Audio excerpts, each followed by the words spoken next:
Bien, buen día. Carlos, ¿sí me escuchan y me ven? Sí, ¿verdad? Perfecto.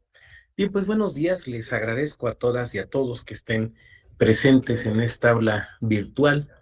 Veo varias personas conocidas. Este, por aquí veo a Marcia. Me parece que estaba Mabel también. Sí, aquí anda Mabel. Bueno, veo a varias personas. A Nora, un saludo también. Pues veo a varias personas con quienes ya hemos tenido la oportunidad de estar conviviendo en estas charlas, con estas clases de la Escuela Judicial Electoral.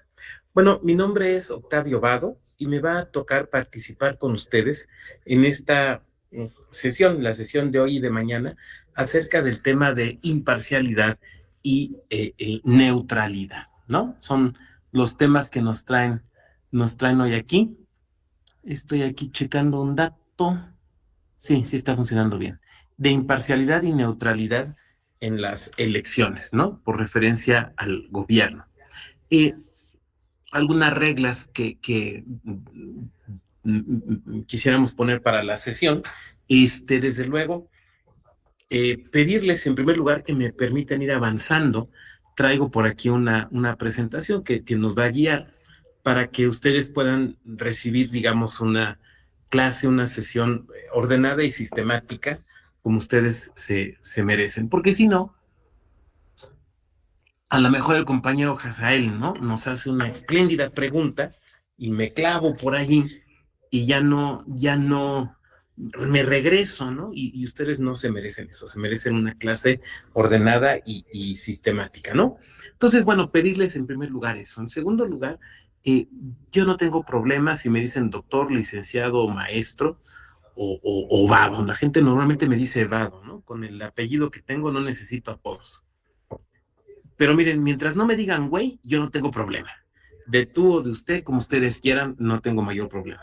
De igual manera, yo me conduciré con ustedes con el máximo respeto. Pero si a lo mejor sin querer se me sale decirle, hablarle al compañero San Vicente y hablarle de tú, pues que no me lo vaya a tomar de manera inadecuada, ¿no? Claro que él podrá decirme, como aquel diputado, ¿no? Hábleme de usted, que usted y yo no somos iguales. Pues yo tomaré cumplida observación del comentario, pero en todo caso, insisto, todo con el máximo respeto posible, ¿no? Bueno, recordar también que forma parte de la reglamentación interna de nuestra escuela judicial el que mantengan sus cámaras prendidas. Salvo que haya alguna circunstancia extraordinaria, pues entonces ahí en la cajita de comentarios del chat nos lo hacen saber para que pues nosotros tomemos nota, ¿no? En este momento alguien me levanta la mano y me dice, oiga, doctor, es que estoy trabajando. ¿Qué cree? Yo también. Todos, seguramente todas y todos estamos trabajando. Entonces, claro, puede ser que pase alguien, que entreguen un documento, que tenga uno que contestar una llamada, se entiende, o sea, totalmente se entiende. Pero sí, pues por favor que tengamos las cámaras prendidas. Si alguien no puede, porque a veces nos pasa esto, ¿no? De que, oiga, es que mi internet está muy mal. Aquí Jaime está poniendo un comentario, ¿no? Oiga, es que o los veo o me ven. Bueno, pues ahí se entiende. Y como está haciendo Jaime, nos ponen el comentario y nosotros desde luego lo agradeceremos, ¿no? Pues muy bien, esas serían, digamos, las reglas generales. Si alguien de aquí está como yo, pues, echándose su tercer cafecito del día, pues adelante, ¿no? Incluso si están en un lugar, están en su casa, donde sea, donde puedan estar fumando y quieren fumar, pues a mí no me llega el humo, o sea que no hay ningún problema, ¿no? Mientras no fumen sustancias que les hagan alterar lo que aquí vamos a decir, pues no hay ningún problema. Bueno, a ver, bueno, vamos a empezar. Si ustedes lo piensan, y seguramente lo habrán reflexionado ya, este tema de la imparcialidad y la neutralidad eh, gubernamental es un poco eh, contradictorio, ¿no? Contradictorio. Lo voy a poner con un recuerdo, ¿no? Había una constitución local, no diré de qué estado, pero era el estado de Querétaro, que hasta 1990 decía que para ser gobernador del estado, hablaba en masculino, para ser gobernador del estado se requería no militar en ningún partido político, no militar en ningún partido político. Era una absoluta contradicción, ¿no? Porque, pues, ¿cómo llega? Estoy hablando de 1990, no había candidaturas independientes. ¿Cómo llegabas a ser gobernador de un estado? Pues postulado por un partido, ¿no? Postulado por un partido. No se decía de los gobernadores en aquella época que eran los primeros priistas del estado, ¿no? Así como se decía del presidente de la República, ¿no? El primer priista de la nación. No se decía lo mismo de los gobernadores, el primer priista del estado. Bueno, evidentemente la constitución local pedía algo que no se podía pedir, ¿no? Que en términos de la práctica política y de la realidad no se podía pedir. Y la realidad es tan dura y a veces tan necia que luego no se quiere ajustar a lo que dice la norma, ¿no? Y la norma es a veces tan resistente como la hoja de papel en la que está escrita, ¿no? A veces no sucede esto. ¿Por qué traigo este comentario a colación? Porque pedirle neutralidad e imparcialidad al gobierno en las elecciones es pedirle a los políticos y a las políticas que no sean partidistas. Pero eso no es negar su esencia.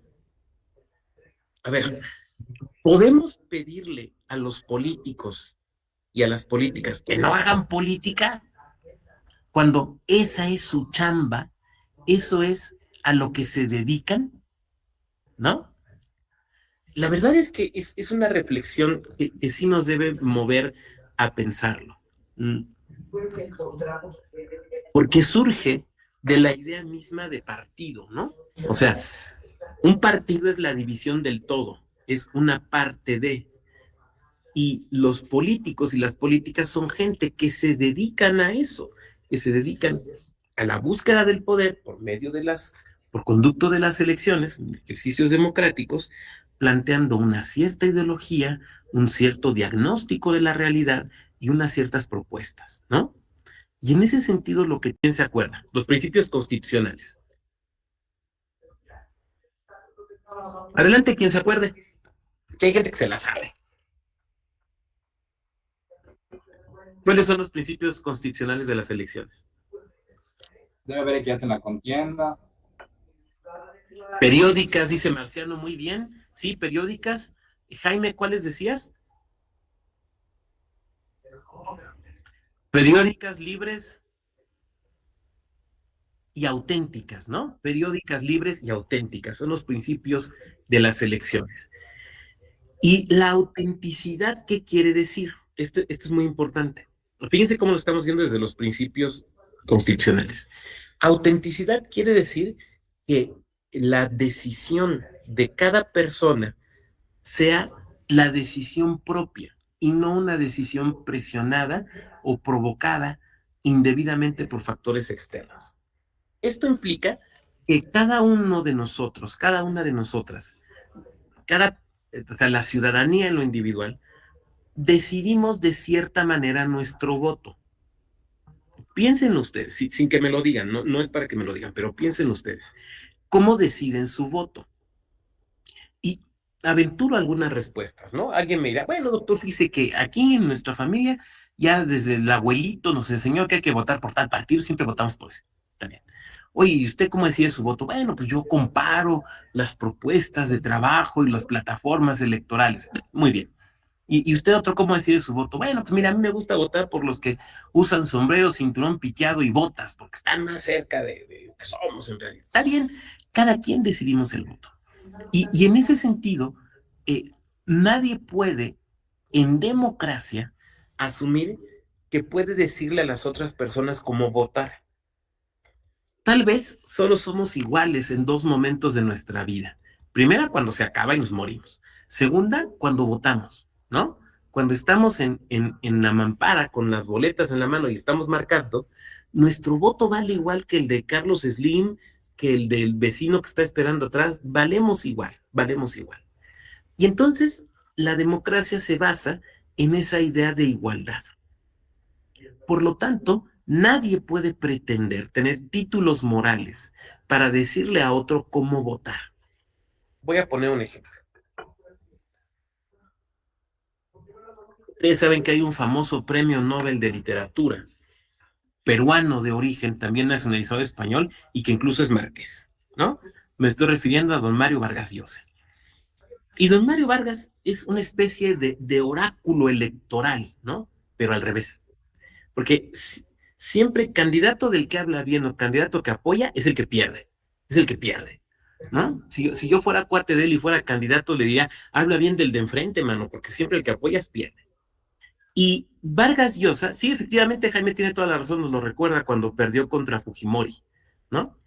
Y Vargas Llosa decía hace poco en una entrevista, decía, fíjense, decía, en América Latina ya el problema no son las elecciones. O sea, se ponen las casillas, la gente vota, se cuentan los votos. O sea, esa parte ya no es problema, dice don Mario. No son mis palabras, son las palabras de él. No se peleen conmigo, peleense con él. El problema es cómo deciden el voto. Y entonces yo me quedo pensando, ¿eso quiere decir que cuando en 2024 vaya yo a votar, le tengo que preguntar a don Mario, porque pues él es premio Nobel y es marqués? Además, yo no soy sino un humilde profesor. O sea, él puede, como premio Nobel o como marqués, decirle a los demás por quién votar. ¿No es eso, en esencia, la negación de la democracia? Es muy distinta la discusión. La democracia requiere el diálogo, requiere la discusión, a veces la confrontación ruda, no física, pero sí ruda, de las ideas, ¿no? Lo hemos visto en los debates, un tema interesantísimo que si quieren en las preguntas podemos profundizar. Lo hemos visto en los debates, pero siempre bajo una idea fundamental. En democracia todos somos iguales. Por lo tanto, nadie le puede decir en un tono, en una forma imperativa a los demás por quién debe de votar. Nadie puede entrar a este salón de clases y decirnos, no, no, yo les digo, porque, mire usted, yo tengo 3 doctorados, yo soy don 3 doctorados, entonces háganme caso porque yo sí sé. Espérame, papá, cada quien tiene parámetros distintos para decidir por quién vota. Por lo tanto, nadie puede suponerse superior a los demás para decir por quién se debe de votar, ni para imponerlo. Esto lo tenían muy claro los griegos cuando decían en la eclesia, o sea, en la asamblea ciudadana, hay isonomía y hay isegoría. Esto es, isonomía, que quiere decir todos los ciudadanos somos iguales. Lo mismo el pobre que el rico, todos somos iguales. Isegoría, todos podemos hablar, por lo tanto, todos podemos opinar. Esto, entonces, de las elecciones auténticas, tiene que ver con este elemento y tiene que ver con dos cuestiones fundamentales vamos, que son de nuestro tema. En primer lugar, la proscripción de la compra y la coacción del voto, ¿no? Porque se rompe la autenticidad del voto. El voto que es comprado o que es coaccionado no es un voto auténtico y tampoco es, desde luego, un voto libre. De repente, a veces, ¿no? Pensamos que esto de la compra y la coacción del voto lo inventamos en México, ¿no? No, pues es que fíjese usted en nuestra historia política, y pues eso es muy mexicano. La verdad es que existió en otras épocas. Estoy pensando, por ejemplo, en la Italia del Renacimiento, ¿no? Desde hecho, en realidad desde la Italia del Trecento. Ustedes saben que hacia la parte norte de Italia, pues existían estas famosas repúblicas que eran auténticas ciudades-estado, ¿no? Estoy pensando en Venecia, estoy pensando en Florencia, entre otras. Y en estas pequeñas, pero muy florecientes y económicamente muy poderosas repúblicas, había elecciones. Nada más que había costumbres políticas que al día de hoy están prohibidas. Por ejemplo, la compra del voto. La compra del voto era algo perfectamente legal, ¿no? Pensemos en lo siguiente. Florencia. Florencia era la cuna de la familia más rica del mundo en aquella época, ¿no? Que eran los Medici. Entonces supongamos que el compañero Giovanni sea de los Medici, que en lugar de ser Giovanni Yepes era Giovanni Medici, ¿no? Entonces venían las elecciones en la República de Florencia. Entonces, pues tenía toda la lana del mundo, toda, toda. Y llegaba conmigo, que yo era un hombre libre y tenía derecho al voto, pero pues yo era simplemente, no sé, un talabartero, ¿no? O sea, simplemente en el sentido de que económicamente era muchísimo menos poderoso que él. Entonces yo era ciudadano, pero pues era un ciudadano pobre. Entonces llegaba conmigo y me decía, a ver, don Vado, oye, te compro tu voto. Públicamente me lo decía. ¿Cuánto me das? Pues te doy una moneda de oro y una de plata, ¿no? Y empezábamos a negociar y quedábamos, ¿sabes qué? Pues 2 de oro y es tuyo, órale, va. Y entonces íbamos con la compañera Brenda, que era notaria, y ante ella se extendió un testimonio por el cual yo le vendía mi voto a Giovanni. Yo le vendía mi voto a cambio de un precio vil, como decían, ¿no? A cambio de 2 monedas de oro. Ya, me pagó. Y eso era perfectamente legal, perfectamente legal. Y entonces el día de las elecciones llegaba Giovanni a votar y llegaba él con su voto, pero decía, miren, traigo aquí estos 40, 50, 100, no sé, testimonios notariales de gente que me vendió el voto. Entonces, mi voto no es solo mi voto, es mi voto y el de estos 100 ciudadanos. Y eso era, o sea, eso es venta del voto. Digo, oiga, doctor, pero eso es ilegal. Oiga, pues, en ese momento histórico era perfectamente válido. Y ahí están los testimonios y las escrituras públicas. Una forma de corrupción, seguramente sí. Reprobable, sin duda, pero era algo legal. Lo que estoy tratando de ilustrar es cómo la compra del voto no es algo que nace con las elecciones mexicanas. Oigan, de repente ya no veo a nadie, no sé si me estén escuchando y viendo, o el internet falló. ¿Me escuchan? Sí, sí lo escuchamos, doctor. Ah, perfecto.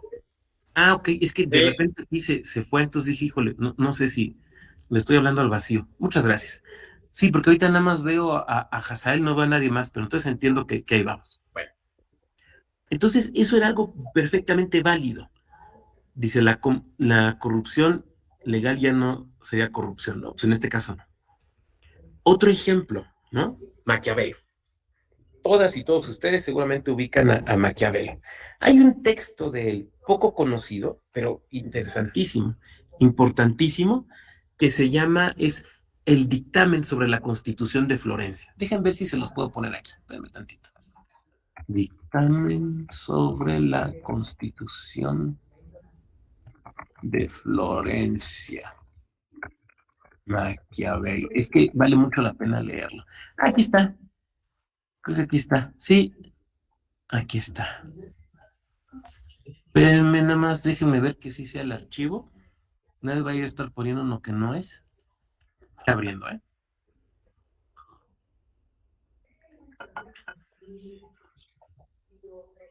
Uf, está tardando. A ver, vamos a ver si... Ahí va. Se me hace que el internet está lento. Vamos a ver si este otro abre más rápido.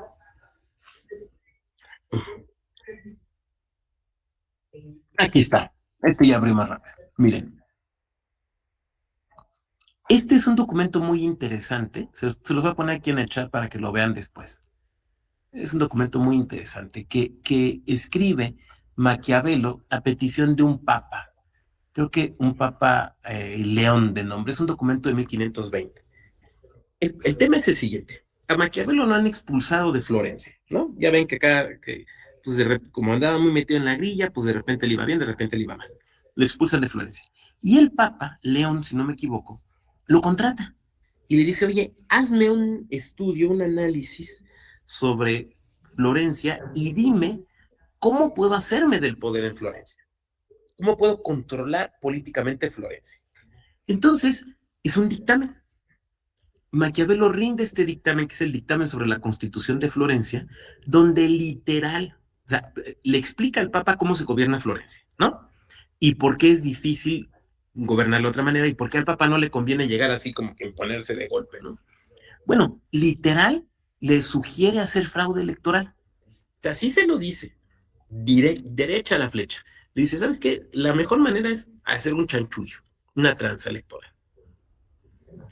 Pero además le dice cómo hacerla. O sea, no solo le sugiere hacerla, sino le dice cómo hacerla. Dicho de otra manera, es el propio Maquiavelo no solo recomendándose el fraude electoral, sino sugiriendo cómo hacerlo. No vayan a salir de esta clase diciendo el doctor Rado nos dijo que hay que hacer fraude. No, yo no estoy diciendo eso. Yo lo que estoy ilustrando es cómo es algo que tiene muchísimo tiempo de existir, pero que también, por lo mismo, nos ha preocupado históricamente cómo tratar, Maquiavelo era muy pragmático, sí, sin duda, siempre hay que leerlo, Maquiavelo es muy importante, cómo también se ha intentado que esas situaciones no se presenten, pero que en la realidad se han seguido presentando.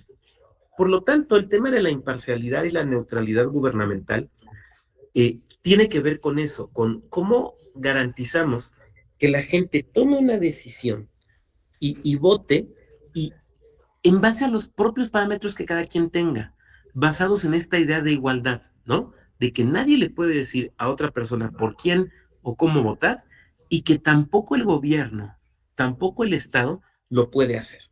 Por lo tanto, que no puede haber una presión indebida, que no puede haber un intento indebido de convencimiento y que esto tampoco puede tener que ver, por ejemplo, con la compra y la coacción del voto. En las elecciones de 2018 hubo un ejercicio muy interesante que igual ustedes observaron. Varios colectivos y varias personas interesadas en lo electoral echaron a andar una página donde informaban a diario a cuánto estaban comprando el voto. ¿Alguien lo vio? Una especie de bolsa de valores de la compra del voto. Y estaba muy interesante porque, o sea, servía para advertir de la situación que estaba pasando, ¿no?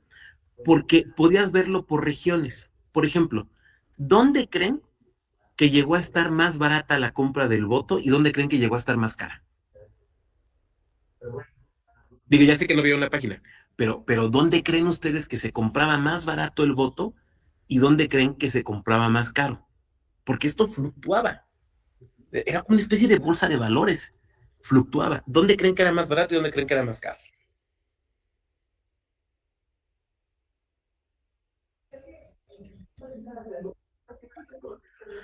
Dice Marciano, en el sur más barato, en el norte caro. En el primero acertaste, en lo segundo no. Más barato en zonas rurales y más caro en zonas urbanas. Sí, Gladys tiene razón.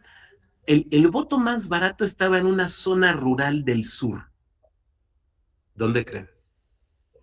Y el voto más caro, o sea, lo que se ofrecía más, estaba en una zona urbana del centro del país, no del norte, del centro.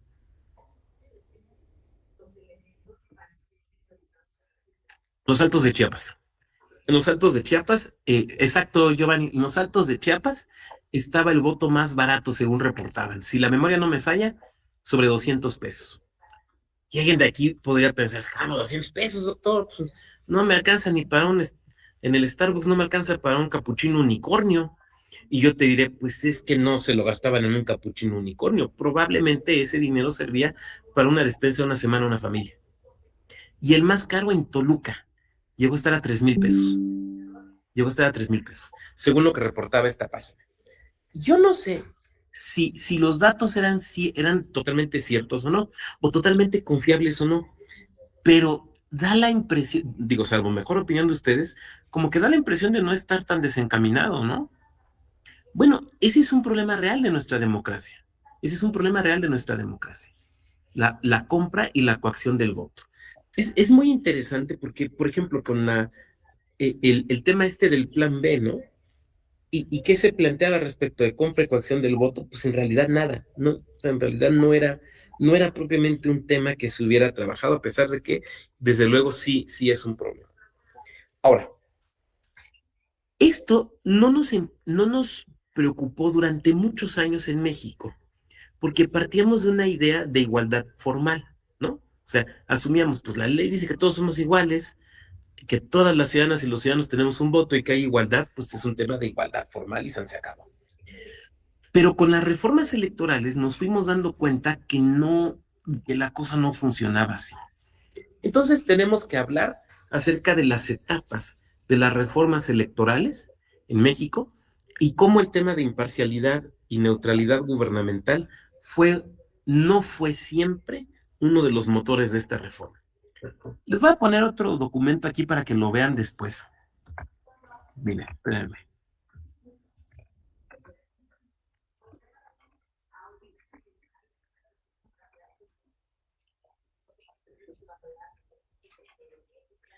Aquí está. Este es uno de los discursos más importantes de la historia mexicana. Igual, y seguramente ustedes lo conocen, que es, ahí está, ya. Es el famoso discurso de Chilpancingo, de Jesús Reyes Heroles. Es un discurso dado en abril de 1977.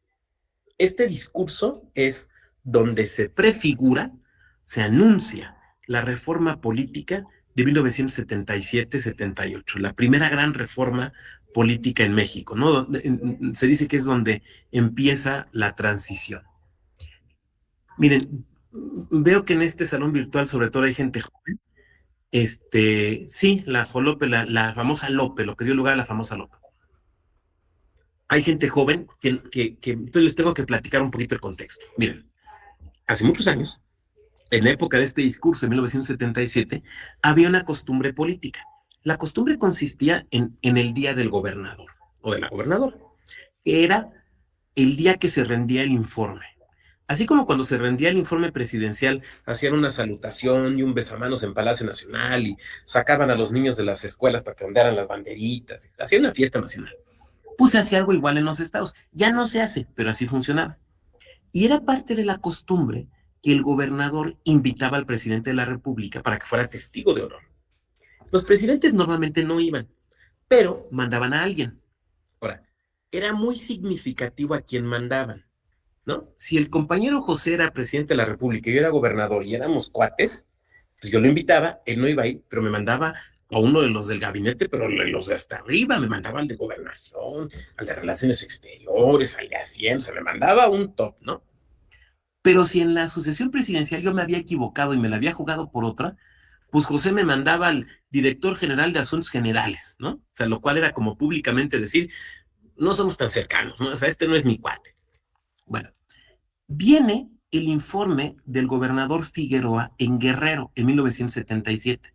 ¿Qué estaba pasando en Guerrero en ese momento? Los años 70. ¿Qué estaba pasando? Sí saben, Radía Pacheco y todo eso, ¿qué estaba pasando? La guerra sucia, ¿no? La famosa guerra sucia. Las guerrillas, ustedes recuerdan, el propio Figueroa prácticamente no hace campaña porque se la pasa secuestrado por la guerrilla. Y en ese contexto, o sea, en ese estado tan complicado, en ese momento tan complicado, se conjunta con el hecho de que venimos de la elección presidencial del 76. Esa elección donde ustedes recuerdan, solo hubo un candidato presidencial, que fue López Portillo. O sea, había un solo nombre en las boletas, que era José López Portillo, porque la oposición, que en ese momento solamente era el PAN, no tuvo candidato. Entonces, López Portillo fue candidato del PRI, del PPS y del PAN. El PAN no tuvo candidatura, ¿no? Bueno, o sea, aquello que llevó a López Portillo a decir, con mucha soberbia, pero con no poca verdad, cuando afirmó, con que mi mamá hubiera votado por mí hubiera ganado. Y tenía toda la razón. Tristemente tenía toda la razón. Y en este discurso de Reyes Heroles, en este contexto que estoy platicando, que lo manda López Portillo, habla de la reforma política, de abrir el sistema político. Por eso es un discurso tan importante, que nos ayuda a entender la primera gran reforma política, la liberalización.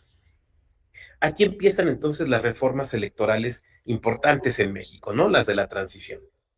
Y digamos que esta primera reforma electoral tiene como origen la crisis de los partidos políticos, la crisis política del sistema, en el sentido de que no había oposición, no había oposición. Y entonces México no se podía presentar como una auténtica democracia.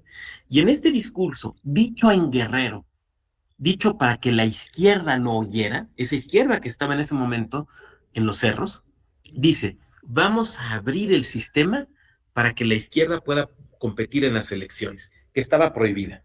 Ustedes lo saben, el Partido Comunista estaba prohibido. Entonces, esa primera generación de reformas electorales es una generación de reformas que tiene por sentido la liberalización del sistema electoral. Lo que hay es una crisis de cerrazón política, tenemos que abrirlo, que es, digamos, el sentido de las reformas del 77 hasta el sexenio de Carlos Salinas. A partir de la elección de 1988, se viene una segunda tanda de reformas electorales, ¿no? Que es la que da nacimiento al IFE, en su caso, a la transformación del TRICOEL, del Tribunal de Contencioso Electoral de 1986, la transformación a TRIFE y luego a lo que tenemos actualmente como Tribunal Electoral del Poder Judicial de la Federación. Esta segunda tanda de reformas que va, digamos, de 1989 a 2007, tiene por sentido esencial la equidad en la contienda y la neutralidad de las elecciones. ¿Qué es lo que sucede? Bueno, lo que sucede es que la primera tanda de reformas, su sentido fue: permitamos que la izquierda compita, abrámonos a la izquierda. También se abrieron a la derecha con el registro del PDM, pero esencialmente a la izquierda. Hagamos que la izquierda se baje de los cerros y entre al juego político. Pero esa primera tanda de reformas, el sentido era la liberalización. Es que lo dice muy claro Reyes Heroles, fíjense. Vamos a ver cómo lo dice aquí en el discurso. Permítanme un momento. Aquí está la frase.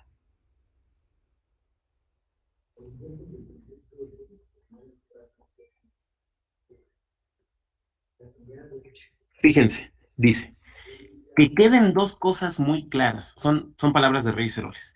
La política inmediata no reduce nuestras perspectivas, de ella parte la elaboración y ejecución de una política para lo inmediato, y que se trata de realizar la reforma política no para favorecer o perjudicar a uno u otro grupo, sino para acelerar sólidamente la evolución política nacional. No dice para perder el poder, no dice para que compitan en igualdad. O sea, es importante lo que dice, pero por lo mismo es importante lo que no dice. Entonces, vamos a abrir para que tengan espacios, pero eso no quiere decir que les vamos a permitir competir en circunstancias o en pie de igualdad para que realmente puedan ganar. No, o sea, tampoco se equivoquen. O sea, les vamos a dar espacios, pero no les vamos a dar el poder. Es muy distinto. Este modelo digamos, de transición, este primer modelo de liberalización dentro de la transición política, entra en crisis en 1985. ¿Qué pasa en el 85? Y no me refiero al temblor del 19 de septiembre. ¿Qué sucede políticamente en el 85? Igual y aquí tenemos gente de allá, de ese estado. ¿Cuáles son las elecciones importantes, trascendentes del 85? La elección de Chihuahua. Adelante, Jaime. No, estaba hablando de Chihuahua, yo pensé que la de la caída del sistema, perdón, ¿es cuánto? No te preocupes, ese es del 88, es 3 años después. La elección de Chihuahua. En el proceso electoral de 1985 en Chihuahua, que es la primera vez que compite Pancho Barrio, se genera una percepción de que por primera vez la oposición puede ganar una gubernatura. A final de cuentas, se reconoce el triunfo de Baeza, del PRI, pero genera, por un lado, una protesta más o menos velada del gobierno de Estados Unidos, de la iglesia, y una percepción de que hubo fraude. A grado tal de que un alto político nacional del PRI señala: pues sí, pero fue un fraude patriótico, dice, inventó el concepto, fue un fraude patriótico, porque no podíamos dejar que ganara la reacción. Porque no debe de ganar por el que vota la gente, pero no vamos a dejar que gane la reacción, ¿no? Y entonces ahí este modelo de liberalización entra en crisis, porque resulta que la oposición se cree que puede ganar, cuando el modelo estaba hecho no para que ganara, sino para que tuviera presencia testimonial, pero no para que ganara. Y resulta que empieza a competir y que pueda ganar. Viene la elección del 88, que recuerda a Jaime, pues la caída del sistema y demás. Pero sobre todo las elecciones de 89. ¿Qué pasa en 1989? Baja California, nos recuerda Marciano, efectivamente, la primera elección que gana la oposición. Ernesto Rufo Appel, ¿no? Y quiero que piensen en algo. O sea, alguien de aquí podría decir: ay, doctor, pues son cosas bien. Margarita Ortega, sí. Y Margarita Ortega venía de ser la titular de la Profeco. se va a Baja California y es la primera candidatura del PRI a gubernatura que pierde.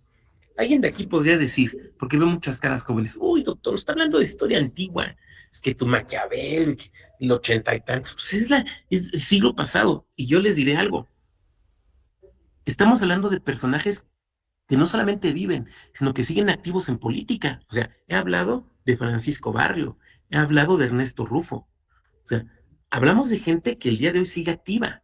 O sea, no estamos hablando de hace tantos, o sea, parece mucho tiempo, pero no es mucho tiempo en realidad. O sea, en realidad no es mucho tiempo, no estamos hablando de historia antigua. Entonces, las reformas a partir de Salinas y hasta 2007 son reformas que lo que buscan es un piso mínimo en la contienda electoral, ¿no? Y esto se refleja, o sea, la crisis es la crisis de la equidad en la contienda. Esto se refleja en varios elementos. El primero de ellos, en la necesidad de una conducción imparcial de los procesos electorales. Hasta ese momento histórico, ¿quién hace las elecciones? Pues la legendaria Comisión Federal Electoral, ¿no? Que no era sino un órgano de la propia Secretaría de Gobernación. ¿Y quién lo presidía? El secretario de Gobernación. Por eso, cuando la famosa caída del sistema, ¿dónde se anuncia? En la Secretaría de Gobernación. ¿Por qué? Porque era quien organizaba las elecciones. ¿Y quién lo anuncia? El secretario de Gobernación. ¿Mm? Porque era quien lo hacía. Y que si ustedes se ponen a pensar, es el modelo que se sigue en la mayor parte del mundo. O sea, esto de órganos autónomos que conducen, no solamente es muy nuevo, sino que en la mayor parte del mundo son las secretarías de gobierno, de gobernación o los ministerios del interior los que hacen esto, ¿no? Bueno, entonces, crear un órgano autónomo que se encargue de las elecciones, o sea, el IFE. Y ustedes recuerdan cómo todavía con Carlos Salinas, el IFE formaba incluso parte de la Secretaría de Gobernación. ¿Se acuerdan cuando Jorge Carpizo era secretario de Gobernación y a la vez presidente del IFE? Fernando Gutiérrez Barrios, por ejemplo, ¿no? Arturo Núñez, aquí nos recuerda Marciano. Sí, desde luego, desde luego. Pero esta idea de que sean órganos autónomos, de, para que obren con imparcialidad y con neutralidad, que no sean gentes del Poder Ejecutivo quienes organicen los procesos electorales, porque dudamos de su imparcialidad. Por otro lado, el tema de los tribunales electorales, ¿no? Ya existía, para ese momento histórico, ya existía el primer tribunal electoral, que era el famoso TRICOEL, ¿no? El Tribunal de lo Contencioso Electoral. Era visto esencialmente como una especie de tribunal administrativo especializado en la materia electoral, pero que además sus sentencias no eran vinculantes, porque los colegios electorales, todas las cámaras senadores, podían simplemente ignorarlos. No lo hicieron, pero podían hacerlo. Entonces, convertirlos en un auténtico tribunal dotado de plena jurisdicción. Y ustedes recordarán que primero es como TRIFE, Tribunal Federal Electoral, es incluso un órgano constitucional autónomo. Y después evoluciona en el 96 a lo que tenemos actualmente, el Tribunal Electoral del Poder Judicial de la Federación, ¿no? Por eso, si ustedes se topan con alguien que al Tribunal Electoral todavía le sigue diciendo Trife, pues seguramente al Nissan le sigue diciendo Datsun, y cuando va a comprar su mandado todavía le dice gigante, ¿no? Porque ahora sí que, como dice el dicho, se quedó atrapado en los 80s, porque pues ya no solamente es que tenga un nombre distinto, es que ya es algo distinto. Por otro, eso, digamos, en el campo de las autoridades. Dos, en el campo de las prerrogativas a los partidos políticos, que es un tema que ustedes ya estudiaron. Bueno, ya sabemos, rápidamente hago un comentario, que las prerrogativas se inician en los años 70, ¿no? Cuando tienen la posibilidad de tener acceso a radio y televisión en un primer momento, en aquel famoso programa de los partidos políticos. O el tema del financiamiento que inicia justamente en los 80s. Y ahí la búsqueda es de que los partidos políticos partan de un piso mínimo a partir del cual puedan tener, digamos, una posibilidad real de competir. Porque antes no está esto. Antes no hay esta posibilidad de competir. Recordemos algo, ¿no? Recordemos cómo en los años 30 hay un decreto del Ejecutivo Federal, en virtud del cual a todos los burócratas del gobierno se les retiene si no me equivoco, era un día de salario al año que se destinaba al mantenimiento del partido. Y nadie se quejó. Se daba por un hecho que así era, ¿no? O sea, pues es el partido de la revolución, ni modo que al partido de la reacción, ¿no? Bueno, así funciona. Entonces, ese elemento. Pero el tercer elemento fue cuando se empieza a introducir esta idea de que debe haber una imparcialidad y neutralidad por parte de las y los funcionarios públicos.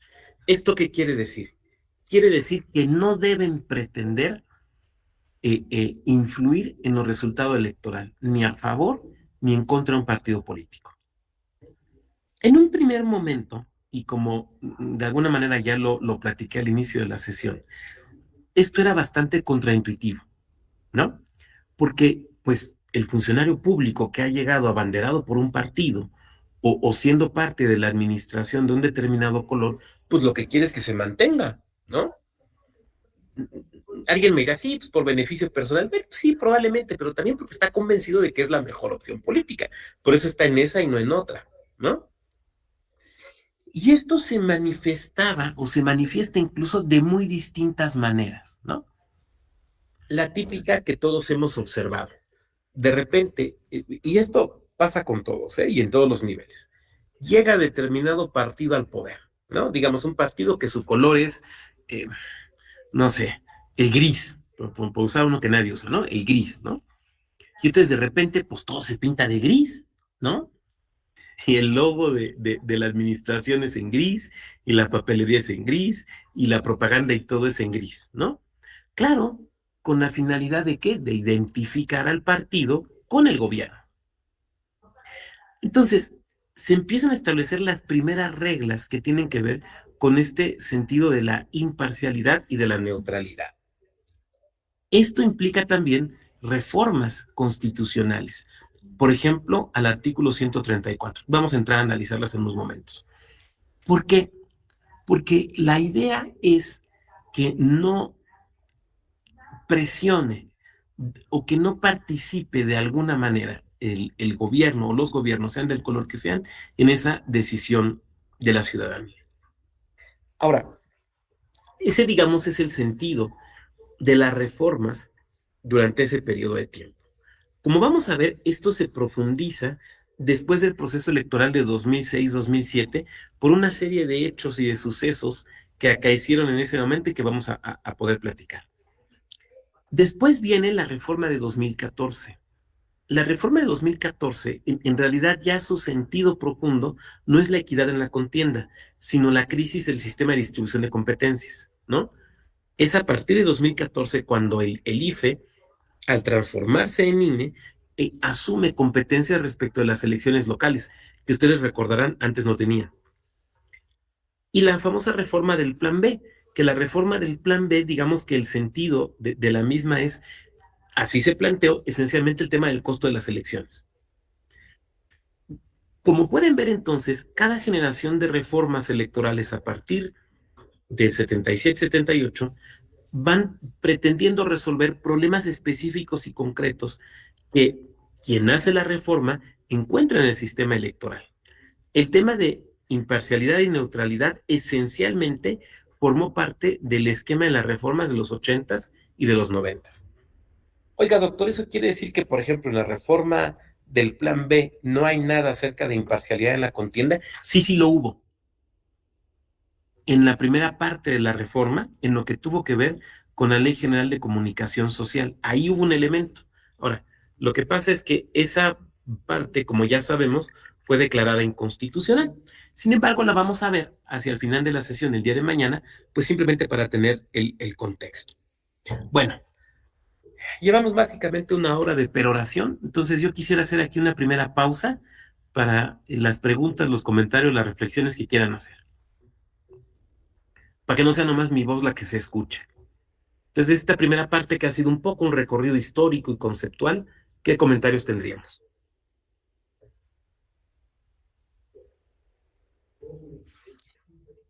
¿Nadie, nadie?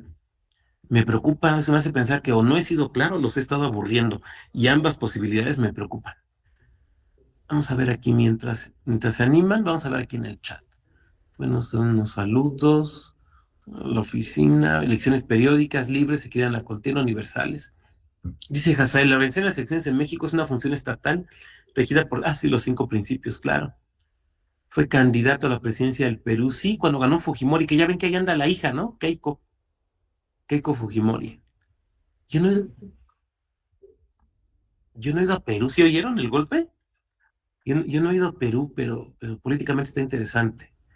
Bueno, la liga que les puse, Maquiavelo era muy pragmático, lo de los votos. La Lope, sí, la Lope. Baja California, con Margarita Ortega, sí. Arturo Núñez, sí, claro, Arturo Núñez, ¿no? El inicial Núñez es uno de los artífices de las reformas electorales de los 80s y de los 90s. Muy bien, ¿qué comentarios? ¿Ninguno? Bueno, voy a abrir una presentación, permítame un segundo.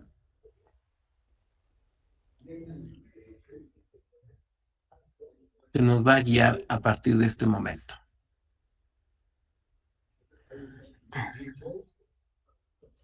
Uy, se cerró esto, espérame. Acá está.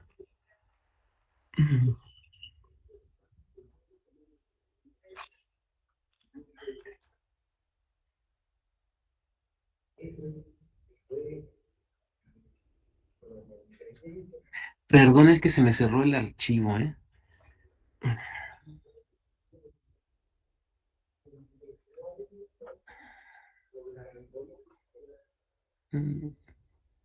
Acá está.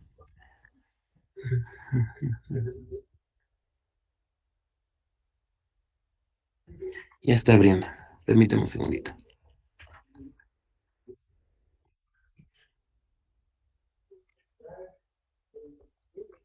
Ahí está. Es una presentación de Prezi, ya está abriendo.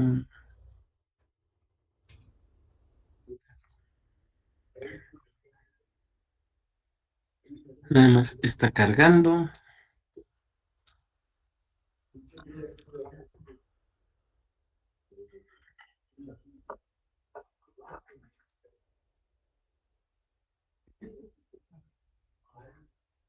Está cargando. A partir de este momento vamos a trabajar mucho a partir de casos específicos y concretos. ¿Por qué? Porque lo que ha pasado es lo siguiente. Digamos que principalmente las reglas en materia de imparcialidad y neutralidad ya quedaron fijas a partir del 2006-2007, ¿no? 2014 no hubo gran cambio ahí. Lo relevante no es tanto ahora, bueno, a ver, sí, lo relevante es lo que dicen las normas, pero sobre todo la manera en la que la ha venido interpretando el tribunal y los casos concretos, ¿no? Entonces, por eso vamos a trabajar mucho a partir de casos. Miren, esto que voy a decir se lo he escuchado a dos personas que creo que saben mucho de electoral. El antiguo magistrado Santiago Nieto y el actual magistrado, ay, se me acaba de ir el nombre. Ay, Dios. Perdón, memoria post-COVID.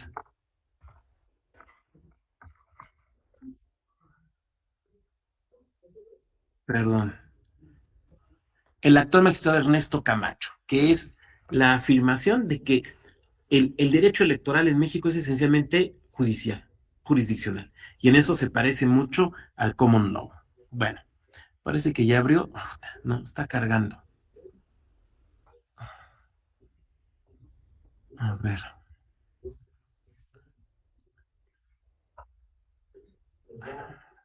Ahí está ya. Bien, vamos a presentar.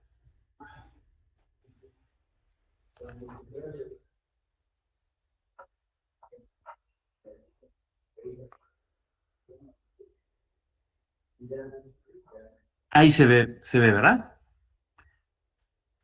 Brenda, compañera Brenda, ¿tú me puedes decir si se está viendo la presentación? ¿Sí se ve? Perfecto. Sí, sí, se ve. Perfecto, pues vamos a iniciar. Esta es una presentación que muy amablemente ha preparado la profesora Alejandra Tello. Bueno, el elemento constitucional del que tenemos que partir aquí claramente es el artículo 134 constitucional. Este artículo, en un primer momento, digamos históricamente hablando, si nosotros nos retraemos al texto original de la Constitución del 17, era un artículo que tenía que ver con la contratación pública, los contratos públicos.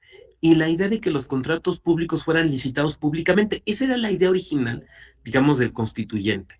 Ahora, como sabemos, a lo largo del tiempo esta idea fue cambiando. Pero lo interesante es que lo que une la redacción actual del 134 con el que tuvieron originalmente, el que pensaron originalmente los constituyentes, la esencia es un poco la misma, la idea de evitar la corrupción, ¿no? Manifestada de una forma distinta si ustedes quieren, pero digamos que la idea es esencialmente la misma, lo cual me parece que es muy interesante. Aquí tenemos un primer planteamiento, que es si el funcionariado público puede manifestar públicamente sus preferencias en las elecciones. Y me van a decir ustedes, sí, como no, en la elección de tal, de 2006 y tal. Y yo diré, sí, pero pensémoslo en el contexto de lo internacional. Vamos a ver aquí un pequeño video. I am fired up, and I cannot wait to get out there and campaign for this country. For more than a year now, across thousands of miles in all 50 states, tens of millions of Americans have made their voices heard. Today, I just want to add mine. I want to congratulate Hillary Clinton on making history as the presumptive Democratic nominee for President of the United States. Look, I know how hard this job can be. That's why I know Hillary will be so good at it.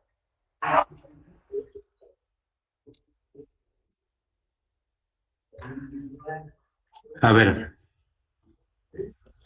ya que lo vimos, voy a dejar de compartir un momento. ¿Qué observan ustedes en ese discurso? ¿Qué observan ustedes en ese discurso? Adelante, quien quiera participar. Adelante, Marciano. Nos dice, es el presidente. Sí, claro, a ver, el que está dando el discurso es en ese momento el presidente. No es un antiguo presidente, no es un former president, no, es el presidente. Que además, ¿desde dónde lo está diciendo? Lo está diciendo desde, soy un ciudadano americano, soy un habitante de Washington, soy un afroamericano, o desde qué posición está hablando. ¿Desde qué posición?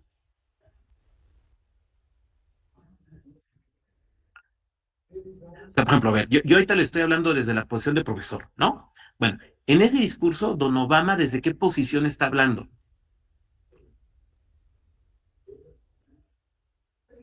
Cargo, ¿no? Exacto, desde el cargo de presidente, o sea, Claro. es como, o sea, él como presidente está hablando, ¿no? Porque fíjense, hay una parte del discurso donde dice, miren que yo sé lo complicado que es. Claro, está hablando desde la posición de presidente, primero. Segundo, ¿a quién le está hablando? Pues a la ciudadanía. Exacto, es un discurso público, es un discurso público. Ahora, alguien de aquí podría levantarme la mano y decirme, no, doctor, no le está hablando a la ciudadanía, le está hablando a los demócratas, porque está felicitando a Hillary Clinton porque fue electa por los demócratas como su candidata. No, en realidad yo creo que la compañera Alba tiene toda la razón. Le está hablando a toda la ciudadanía, le está hablando a toda la ciudadanía, ¿no? ¿Cuál es el mensaje que está transmitiendo? O sea, a ver, es que es el presidente cuapresidente, el presidente en tanto presidente, ¿no? Que está hablándole a la ciudadanía americana. ¿Y qué mensaje está transmitiendo?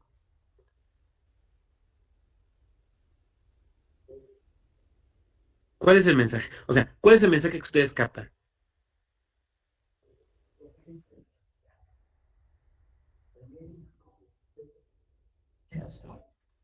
Políticos. Se puede con el ejercicio del cargo. ¿De quién puede? Hillary, ¿no? Como nos pone aquí Giovanni, claro, está diciendo. Como candidato. Claro, está diciendo, fíjense, se pone en una doble posición de autoridad. Yo como presidente, pero también yo como conocedor del cargo de presidente, o sea, es una doble posición de autoridad. Les digo que doña Hillary, que es del Partido Demócrata, ella sí puede. Dicho de otra manera, ella es la buena. Dicho de otra manera, voten por ella. Voten por ella. Clarísimamente, ese es el mensaje que está mandando. ¿Quién es la mejor? Ella. ¿Por quién hay que votar? Por ella. ¿Por qué? Porque se los digo yo, que soy presidente, yo, que conozco la chamba, les digo que quien mejor lo puede hacer es ella, por eso la felicito, voten por ella. Ya está, ¿no? Claro. ¿Ahí hay imparcialidad? No. ¿Ahí hay neutralidad? No. Pero a lo mejor alguien me levanta la mano y me dice, bueno, doctor, pero es que a lo mejor no se usaron recursos públicos. Esto es muy importante que lo recuerden, porque lo vamos a retomar mañana cuando hablemos del plan B. Pues me van a decir, a lo mejor no se usaron recursos públicos. ¿Qué tal que se grabó con su teléfono inteligente en su casa privada y ahí se grabó? Y quienes están pagando porque suba porque esté en las redes o porque esté en la televisión, es el Partido Demócrata con sus propios recursos. No importa, la imparcialidad sí tiene que ver con recursos, pero esencialmente tiene que ver con conductas. Esencialmente tiene que ver con conductas. Lo que está haciendo es pedir el voto. Lo que está haciendo es presentar como la mejor opción política a esa persona, ¿no? Aquí nos pusieron otro comentario. Dice Alba, menciona que por sus habilidades es la mejor opción entre las candidaturas para ser la presidenta de Estados Unidos. Claro. Ahora, alguien de ustedes me podría decir, oiga, doctor, pero pues salió chafa, ¿no? Porque no ganó Hillary, ganó Trump. Puede ser, pero en el momento en el que se graba el anuncio, eso no se sabe. Por eso, cuando hablamos de la afectación a la imparcialidad y a la neutralidad, se trata, dirían las y los penalistas, de conductas de riesgo, no de resultado. ¿A qué me refiero? Me refiero a que, por ejemplo, cuando se presentan violaciones de este tipo, las autoridades no pueden decir, espérame, mira, no la voy a sancionar, la vamos a congelar ahí, vamos a tener ahí en el congelador, y si ganan ellos, sí castigamos. Si no, no castigamos porque no tuvo el efecto deseado de que ganara el candidato que estaba apoyando. No, espérame. Aquí no se trata de conductas de resultado, se trata de conductas de actividad, de riesgo. Están poniendo en riesgo la elección. No nos podemos esperar a conocer el resultado. Lo tenemos que ver desde una vez. ¿Me van siguiendo? Bueno, regresamos aquí a la presentación. Ahora, ¿por qué es importante esto? A ver, perdón, antes de ir a la presentación. Porque vamos a ver después conductas similares en México. Por eso, ahora sí me voy a la presentación.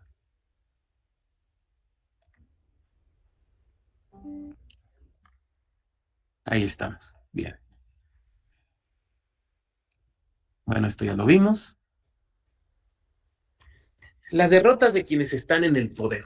A ver, esto es particularmente relevante en el contexto mexicano actual, donde tenemos la posibilidad de la reelección. Yo no sé si han meditado en esto, pero la reelección, quien busca la reelección normalmente tiende a ganar. Normalmente tiende a ganar. No es una regla absoluta, pero sí es una tendencia relevante. Aquí lo podemos ver con algunos de estos datos. Ahora, eso, ¿por qué es importante? Por varias razones, pero la primera de ellas tiene que ver con lo siguiente. Ustedes se habrán fijado que casi siempre cuando hay una reforma electoral, hay una tendencia a reducir los tiempos, ¿no? Por ejemplo, para los procesos electorales pasados y para los próximos, hubo varias reformas electorales en los estados. Y un poco con la idea de ahorrar costos y reducir tiempos, se acortan los tiempos de campañas, precampañas y demás, ¿no? Bueno, cuando esto sucede, ese tipo de medidas empíricamente tienden a favorecer a quien busca mantenerse en el cargo. ¿Por qué? Porque ya es conocido. El ejemplo es el siguiente. Supongan que el compañero Jaime es presidente municipal. Entonces, a lo largo de los 3 años, pues Jaime se ha estado posicionando. ¿Por qué? Pues porque hay inauguraciones, porque hay eventos, porque entrega las becas. O sea, es muy conocido. Y yo quiero contender contra Jaime. Pues yo ando ahí en la pandereta, ando en el ajo, y ya he sido regidor y fui delegado municipal y algo. Pero obviamente Jaime es mucho más conocido.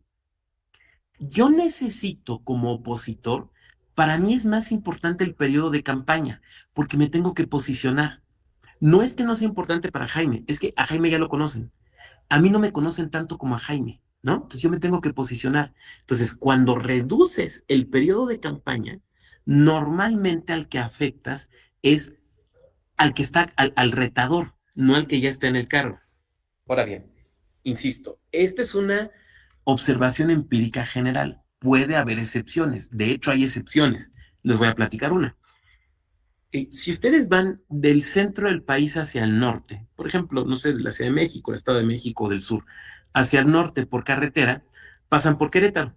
Y hay un municipio de Querétaro muy conocido que se llama Tequisquiapan. Seguramente lo ubican porque hay vino y queso y demás. Bueno, en Tequisquiapan había un señor presidente municipal del Partido Verde que compite para la reelección. E hizo muchas cosas y muchos actos anticipados y promoción y demás. Y que se lo sancionaron. Bueno, cuando se va a la reelección, quedó en tercer lugar. O sea, no solamente no ganó, sino ni siquiera estuvo cerca de ganar, ni siquiera quedó en segundo lugar, quedó en tercero. A él le fue muy mal. Pero esa es una excepción. Normalmente tienden a, porque además hay una mayor tentación de quien está de quien está en el encargo, hay una mayor tentación de tratar de quedarse en el encargo, ¿no? Por lo tanto, de utilizar las herramientas o los elementos que tiene para quedarse. Voy a dejar de compartir para platicarles otro caso específico. Miren, se los voy a platicar y quiero que ustedes me digan cómo lo hubieran resuelto ustedes. Ya después les diré cómo lo resolvimos. Pero primero se los quiero platicar. El suceso es el siguiente. Es un caso real. Hay un presidente municipal que pide licencia para competir en la reelección, pero llega una denuncia en su contra, porque afirman que hizo una reunión 1 o 2 días antes de dejar de ser presidente municipal, hizo una reunión en un auditorio municipal donde juntó a funcionarias y funcionarios públicos para instruirlos a que, pues ahora sí que salgan a pedir el voto a su favor, ¿no? Los presionó para eso. Entonces viene la denuncia. Y la prueba de esa denuncia es una grabación, es un audio en el cual se pretende acreditar que él está dando las instrucciones en esta reunión. Ahora, el audio es, a ver, hagan de cuenta que lo que hicieron fue lo siguiente. Supongan que a mí me llevan a esa reunión, ¿no? Supongan que la reunión se hizo y que yo voy a la reunión y que yo voy a grabar. Entonces agarré mi celular, le puse en grabar y me lo guardé aquí en el saco. Entonces, pues, se oye como el roce de la ropa, no se oye con claridad la voz, o sea, no es una grabación así de que le pusieron el micrófono ahí, ¿no? O sea, es el contexto. Cuando nos llega el asunto y empieza la instrucción, oímos la grabación. Y entonces una compañera dice, esa es su voz. Sí, sí es la voz pues, de este señor, sí es su voz. Mi pregunta es, ¿podemos sancionar solamente con esa creencia de que es su voz? Veo que Marciano ha levantado la mano. Primero Marciano y luego Jaime.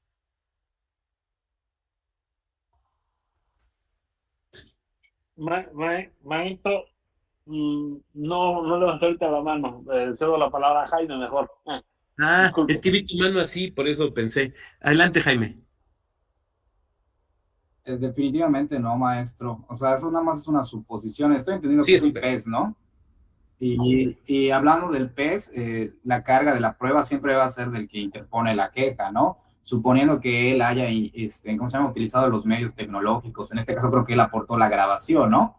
En este caso, no sé si es una comisión, no, el que te resuelve el pez, sí, es una comisión, o bueno, los que resuelven necesitan más elementos, ¿no? Para saber y determinar qué es eso. Entonces, yo considero que debería ser carga de la prueba, de la queja, tal vez meter una pericial, no sé si bueno, creo que el PES, no sé si te lo permita, ¿no? Te pone una pericial que efectivamente acredite que sea la voz de él o que la grabación se tomó, o sea, fidedigamente de su voz. O sea, en resumen, no hay elementos suficientes desde mi punto de vista, con solo que la señora o la persona que juzgue o resuelva diga que solo es su voz. No es suficiente, es cuanto. Gracias, Jaime. Evidentemente es un caso donde se está violando la imparcialidad y la neutralidad, ¿no? O sea, evidentemente, o sea, es un... Y si sucedió, salvo mejor apreciación de ustedes, me parece una conducta muy grave, ¿no? Porque, o sea, es un funcionario público presionando a otros funcionarios en horario laboral y en un domicilio laboral. O sea, tiene todas las agravantes que ustedes quieran. O sea, vamos, no es un asunto intrascendente, es lo que quiero decir. Y era la capital de un estado. O sea, no era un asunto para nada intrascendente. Entonces dice Jaime, no, pues con eso no es suficiente. Brenda dice, la grabación es un indicio, no es prueba plena. ¿Quién más? Es que creo que alguien más escribió algo, levantó la mano. A ver, vamos a ver. Rocío, la grabación es un indicio, Brenda, es indicio. Alba, ok, no, lo de Alba es con lo anterior. Ok. Cuando estamos escuchando esa grabación, a ver, es que les platico el contexto. En mi otra vida, o sea, en mi vida entre 2014 y 2020, fui consejero del OPLE de Querétaro. Y éramos un OPLE en ese entonces que resolvíamos los peces en primera instancia. No instruíamos, instruíamos y resolvíamos en primera instancia. Entonces teníamos nosotros que resolver. Entonces, cuando oigo la grabación y mi compañera hace ese comentario, yo me acordé de un programa, inmediatamente me acordé de un programa de televisión que los más viejos de este salón virtual, como yo, nos hemos de acordar, que se llamaba Replay, aunque usted no lo crea. Aún se puede ver en YouTube. Y me acordé de una emisión donde hablaban de Humphrey Bogart. ¿Ustedes se acuerdan de Humphrey Bogart? ¿Se acuerdan de la película aquella de Play It Again, Sam, ¿no? Ay, no es lo que el viento se llevó. ¿Cómo se llama? Ay, se me fue. Es la memoria post-COVID. ¿Cómo se llama? A ver.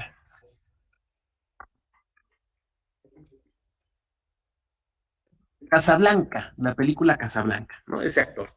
Entonces, sacan un imitador que hablaba exactamente igual. Entonces, uno lo oía y era la misma voz, pero pasaban la voz del imitador por un programa de reconocimiento de voz muy primitivo, muy de los 80s. La voz del imitador y la voz de Humphrey Bogart, y en el programa se veía que no era la misma voz, a pesar de que uno la escuchaba igual. Eso nos pasa ahora con las inteligencias artificiales. ¿Han visto esos videos que están subiendo, por ejemplo, de Homero Simpson, la voz de Homero Simpson cantando aquella de la gata bajo la lluvia? Y uno la oye y uno dice, pues ¿cuándo la grabó? No, pues esa inteligencia artificial, pero se oye igual. Y además se oye así como muy dramática, ¿no? Exactamente, sí, sí, exacto. Ahora, entonces no podemos decir, pues yo creo, porque ninguna resolución puede ser un pues yo creo, ¿no? Ahora bien, ¿cómo se va a acreditar? Jaime introduce un elemento muy interesante en la discusión. En el PES, en los procedimientos especiales sancionadores, ¿es admisible la prueba pericial? ¿Se admite la pericial? No, no se admite la pericial. Ahora, ahí les va la pregunta. ¿Es lo mismo que una prueba no sea admisible, no pueda ser ofertada por las partes? ¿Es lo mismo a decir que no pueda ser ordenada por la autoridad? Son dos cosas distintas. En este caso concreto, ¿cómo vamos a tener la certeza del audio? ¿Cómo tendrían ustedes la certeza de la voz?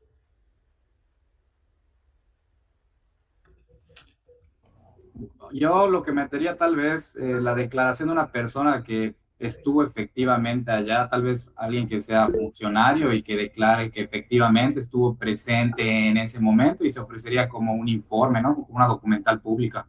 Bueno, suponiendo que es un PES, ¿no? Pero que Sí, sí, acredite que... Sí, porque son las documentales nada más públicas y privadas, ¿no? Y las tecnologías las que te permiten, ¿no?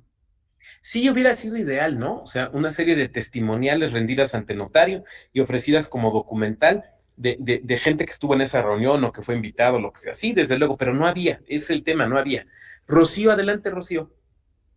Sí, buenas tardes. Yo creo que podría la autoridad en este caso solicitar, por ejemplo, podría ser, como todavía estaba en funciones, la agenda del candidato, del funcionario pudiera ser uno de los elementos. Seguramente se puso el lugar donde se llevó a cabo la reunión, podrían, por ejemplo, si es un lugar que se renta, podría solicitarse si un informe, si se llevó a cabo alguna reunión o si fue rentado, ¿no? Para ver quién sabe. Creo que son algunos de los elementos que pudieran dar la certeza de que hubo una reunión, de que estuvieron esas personas en ese lugar, porque para poder ese audio, yo, en tema del audio, yo tengo ahí mi duda, porque dice, fue grabado sin consentimiento. Claro, Rocío, Es uno de los temas que tenemos que ver, porque recordemos que pues son elementos, dice que cuando hay este tipo de cuestiones siempre debe ser, si es algo público, por ejemplo, un periodista o algo, bueno, está la conferencia de prensa y eso, y es lo que se está diciendo públicamente, porque en este caso, como ya lo habían comentado varios compañeros, usted mismo, pues la cuestión de inteligencia artificial pueden editar muchísimas cosas y además comprobar la veracidad de ese audio, en el caso de que no esté editado. Ya ve que hay cuestiones tecnológicas que se pueden hacer. Gracias. Sí, claro. Muchas gracias, Rocío. Fíjate que sí, es muy interesante porque la reunión supuestamente se realizó en un auditorio de la propia presidencia municipal, ¿no? Entonces no podemos requerir a un particular, pero sin embargo, por ejemplo, sí la agenda, ¿no? Pero no había nada. Aquí nos dicen también, las pruebas tecnológicas no hacen prueba plena. Claro, habría que adminicularla. ¿Podía la autoridad ordenar una pericial? O sea, las partes no la podían ofrecer, no hay duda. Pero ¿podía la autoridad ordenar una pericial? Sí, y de hecho se ordenó la pericial, Maestro, allá no me haría al principio que como autoridad solo puedes hacer lo que la norma te faculte, ¿no? No aplicaría ese principio. Lo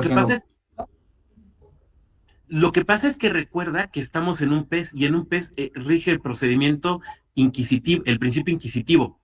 Entonces, hecha la denuncia, la autoridad puede desplegar sus competencias y sus facultades para averiguar la verdad material de los hechos. Lo que nos preocupa en el PES es la verdad material de los hechos. En este caso que tú señalas, las partes son las que no pueden ofrecer la pericial, pero no hay prohibición para la autoridad. Y por lo tanto, basándonos en el principio inquisitivo y basándonos en la idea de investigar la realidad de los hechos, se ordena la pericial. Lo cual además fue muy interesante. A mí no me había tocado una pericial de este tipo. Entonces lo que se hizo fue... Ay, alguien se le activó el micro. Lo que se hizo fue contactar con 2 peritos. Y llegaron los 2 peritos, se citó al funcionario denunciado para hacer una grabación. Entonces llegan los 2 peritos con sus aparatos, parecían como una especie de teléfonos, pero no eran propiamente teléfonos y eran distintos. Le dieron unas tarjetas donde tenían que leer ciertas cosas el funcionario, ¿no? Entonces decía su nombre, la fecha, el lugar de la grabación y unas tarjetas donde leía unas cosas para hacer la prueba pericial. Pero obviamente tenía que leerlo él ahí enfrente del funcionariado y se levantaba un acta, se labraba un acta para tener la certeza de que había sido él. Se llevan estas pruebas y a esperar los peritajes. Y llega el primer peritaje. Y Dios, órale, a ver qué dice, ¿no? Para abrirlo. Y nos dice, la calidad y la duración de la grabación original, o sea, la grabación, digamos, denunciada, no es suficiente ni es la adecuada para poder contrastar con la grabación. O sea, en pocas palabras, no sé de quién es.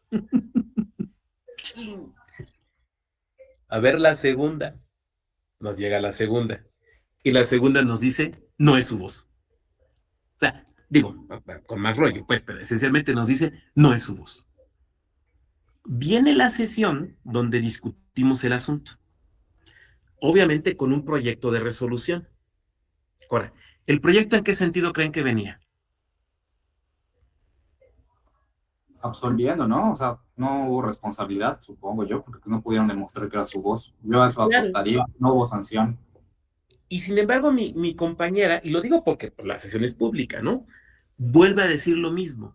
Yo me aparto del proyecto de resolución porque para mí sí es su voz.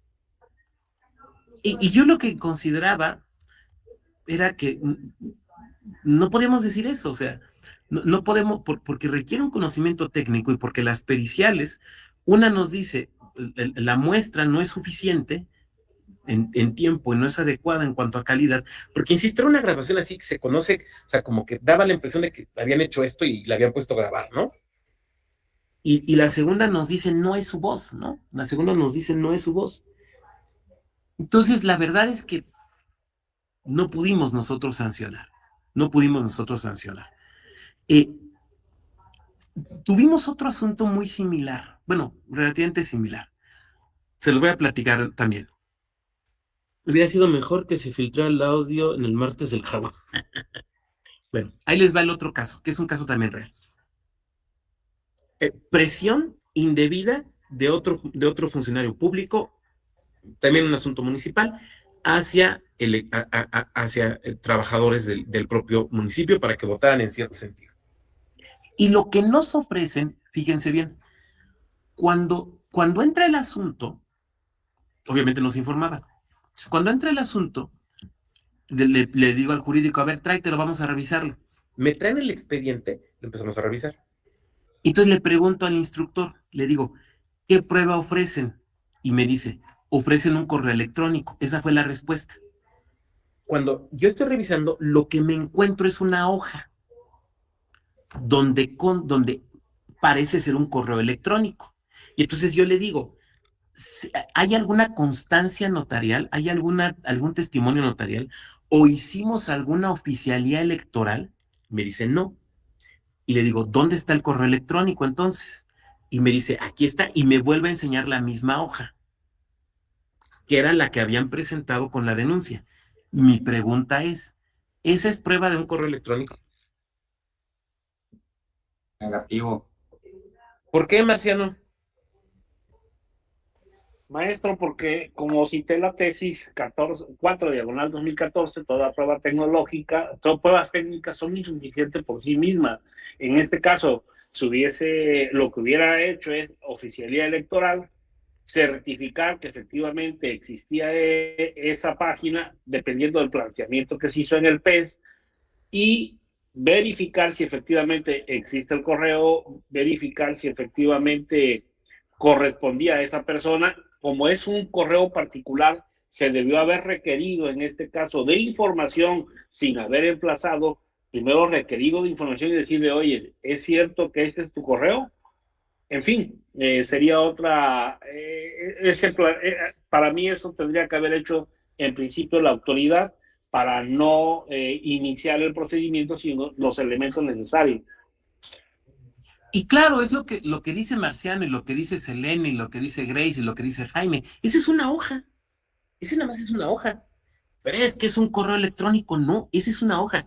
Ese es un documento, ni siquiera es un documento público, es un documento privado. Y entonces aquí alguien de aquí me levanta la mano y me dice, oiga, doctor, no, pues es que seguramente el correo se mandó y lo que pasa es que uno puede imprimir el correo. Y yo diré, así como puedes imprimir el correo, puedes fingir un correo. O sea, lo puedes hacer dentro de Word. Miren, nos pasa ahora mucho, por ejemplo, con las conversaciones en WhatsApp o Telegram o estos métodos de comunicación, ¿no? La clásica de que, ¿cómo de que no? Aquí está la captura de pantalla, ¿no? Aquí hay una captura de pantalla. Ahí está la captura de pantalla. No, a ver, quienes de aquí tengan Facebook se han fijado que cuando viene el 15 de septiembre, el 15 y el 16, suelen subir una especie de captura de pantalla de una conversación entre el cura Hidalgo, Allende y la corregidora, si se han fijado, ¿no? Que dice, grupo Los Conspiradores, ¿no? Entonces viene la corregidora, ya nos descubrieron. Y dice Allende, ya voy para Dolores Hidalgo. Y dice el cura Hidalgo, ya voy a pegar de gritos. Y nos da risa, ¿no? Y nos da risa porque parece real. Es que si no, no sería chistoso. O sea, sabemos que es falso, pero parece real. Claro, es que ya hay aplicaciones que el día de hoy, incluso anteriores a la inteligencia artificial, ya hay aplicaciones que el día de hoy nos permiten fingir una comunicación de ese tipo. No les voy a decir cuáles tampoco, pero ahí están. Entonces, ofrecer una supuesta captura de pantalla, ofrecer una hoja impresa, eso, perdón, pero no prueba eso. O sea, lo que prueba es que alguien imprimió esa hoja. ¿Qué debió haberse hecho para que esa prueba fuera robusta? ¿Qué tenía que haberse hecho?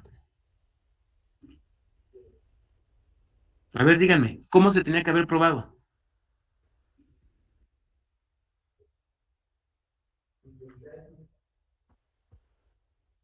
Lo del correo dice, maestro. Ujú, ujú. En lo que yo estaba comentando en el chat es que probablemente una oficialía electoral, donde constara le hubiera sido más económico, ¿no? Donde se constara el hecho de que pues se abrió el correo, que él estaba en su computadora, ¿no? O sea, que esté la relatoría y que conste que pues efectivamente vino del correo electrónico, ¿no? Otra opción pudo haber sido tal vez una fe de hechos, ¿no? Pero eso hubiera elevado los costos, ¿no? Y estaba pensando en una tercera, no sé si usted esté de acuerdo, ¿no? Él se hubiera comparecido y hubiera exhibido como medio tecnológico, ya sea un celular o un lugar que pudiera recibir, ¿cómo se llama? Correos electrónicos y que en ese momento lo abriera, ¿no? Y lo constara, ¿no? Pero no sé si se pudiese hacer eso.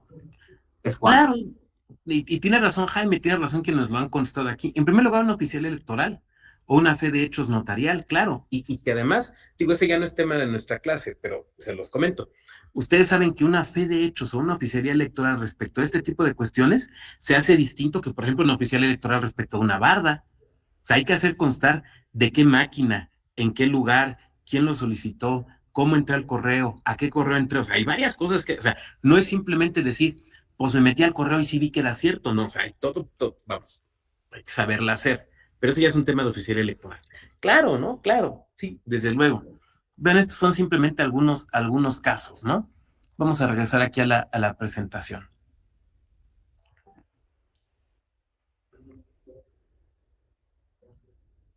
Ahora, la realidad es que incluso este es un tema que ha permeado incluso hasta a nivel internacional. Por ejemplo, aquí tenemos el caso de la Comisión de Venecia, ¿no? Ustedes la ubican, que es esta dependencia, este organismo de la Comisión Europea que se encarga justamente del tema de buenas prácticas en materia electoral.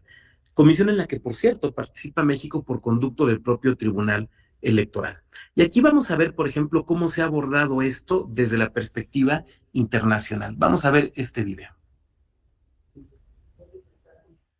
¿Qué pueden y qué no pueden hacer los políticos en periodo electoral? Pues hay una ley que lo deja bien claro. Es la Ley Orgánica del Régimen Electoral General. Existe un organismo llamado la Junta Electoral Central, que quizá te suene. Son los encargados de velar por la objetividad y por la transparencia en los procesos electorales en base a esa ley. Y claro, hay cosas que los políticos no pueden hacer. Aquí te damos 3 ejemplos de lo que pueden y de lo que no pueden hacer en periodo electoral. En actos de partido, en mítines de partido, evidentemente los políticos pueden lanzar todas las consignas políticas que ellos quieran, pero en actos organizados o financiados por la administración pública, los políticos no pueden alardear de los logros obtenidos del gobierno de turno. Por ejemplo, los viernes hay una rueda de prensa posterior al Consejo de Ministros. Pues en esa rueda de prensa, el gobierno no debería hacer hincapié en los logros obtenidos, porque se entendería que está haciendo campaña desde la administración pública. Desde la administración pública, desde el gobierno, ya sea autonómico, ya sea municipal, ya sea central, los políticos pueden informar a los ciudadanos de que va a haber un periodo electoral. Pueden incluso informarles de las fechas para votar por correo. Y pueden incitar al voto. Pero claro, lo que no pueden hacer es orientar a los ciudadanos a que voten a una determinada fuerza política o a otra. Esto ya son unos clásicos. En periodo electoral, los políticos no pueden inaugurar obras públicas, como tampoco pueden difundir encuestas. Bueno, ni los políticos ni los medios de comunicación. No se pueden difundir encuestas desde 5 días antes a la fecha de las elecciones. Los políticos pueden acudir a actos de partido, a mítines con banderas o con signos que tengan significado político o que sean partidistas. Pero esas mismas insignias no las pueden ni colgar ni exhibir en instituciones públicas. ¿Por qué? Porque sería usar esas instituciones públicas de forma partidista. Por ejemplo, el lazo amarillo. La Junta Electoral Central ha interpretado que es un signo partidista, usado por las fuerzas independentistas. Por lo tanto, no puede exhibirse, no puede colgarse de instituciones públicas, ya sean catalanas o no. Por tanto, la Junta Electoral Central le ha pedido a Torra que lo retire.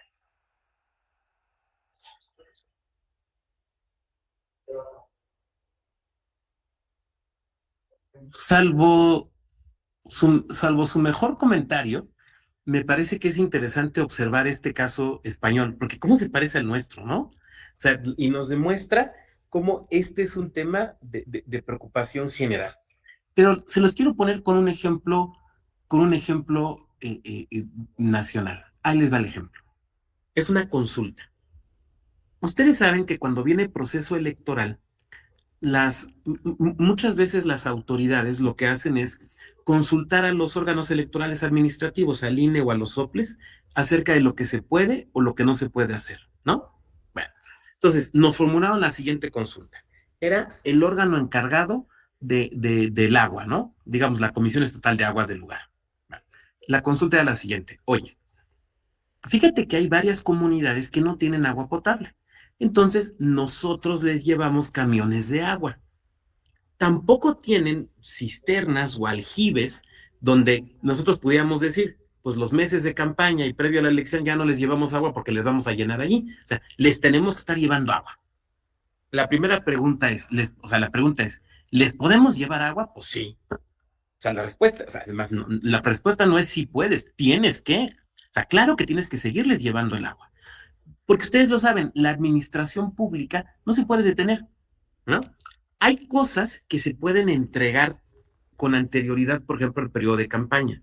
El típico ejemplo son las becas, ¿no? O sea, las puedes juntar y las entregas antes del inicio de campaña, no hay problema. Pero en este caso concreto, tú tienes que seguir llevando el agua, porque no hay donde se guarde y no hay sistema de tuberías, tienes que llevar el agua. Okay. La segunda pregunta era, ¿se puede hacer algún tipo de evento? Entonces sí, espérame, papá. O sea, tú lo que quieres es llevar al señor presidente municipal para que esté ahí echándole el agua en la cubeta a un niño y que le tomen la foto de que no. Eso es lo que no se puede hacer. Tú lo que quieres es hacer un evento donde el director del sistema de aguas diga, y recuerden que fue una propuesta de nuestro gobierno. No, espérame. O sea, eso es lo que no se puede, ¿no? Pero claro, hacen la consulta posiblemente porque quieren cumplir con la ley. Vamos a pensar bien de la autoridad, no siempre hay que pensar mal, ¿no? Porque quieren cumplir con la ley, pero la verdad es que podrían haber hecho la consulta en el otro sentido, o sea, porque quieran ver cómo darle la vuelta y cuando me venga la denuncia me respaldo con la consulta, con la respuesta a la consulta que me hiciste. Entonces, ¿pueden seguir prestando el servicio? Sí. De hecho, tienen que seguirlo prestando. Ahora, de ahí se deriva, perdón, de ahí se deriva que puedan hacer actos en periodo de campaña celebrando esto, desde luego que no. Bien, atendiendo al tiempo y a que este salón se tiene que utilizar para las siguientes actividades, yo quisiera dejar aquí la peroración, vamos a continuar mañana desde luego, pero quisiera dejar aquí la peroración y que pasáramos a las preguntas, las reflexiones, los comentarios. Entonces, quien quiera ir levantando la manita, mientras aquí tenemos algunos comentarios. Una fe de hechos, una certificación. Lo que no se puede hacer es solicitar la actividad. Claro, sí, estamos en veda. Alguien abrió su micro, adelante.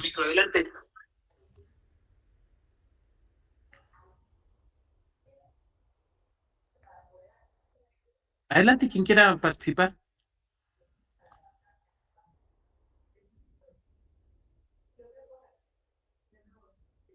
¿Nadie? Bueno, si no hubiera ningún otro comentario o reflexión, entonces, sí, ¿no? Bueno, si no hubiera mayor comentario o reflexión, entonces nos veríamos el día de mañana. Que tengan buena tarde. Gracias, maestro. Muchas gracias, hasta luego. Alba levantó la mano, adelante, Alba. No, más bien quería poner la seña de aplauso por muy buena clase, maestro. Ay, muchas gracias. Son muy generosos, muy generosos.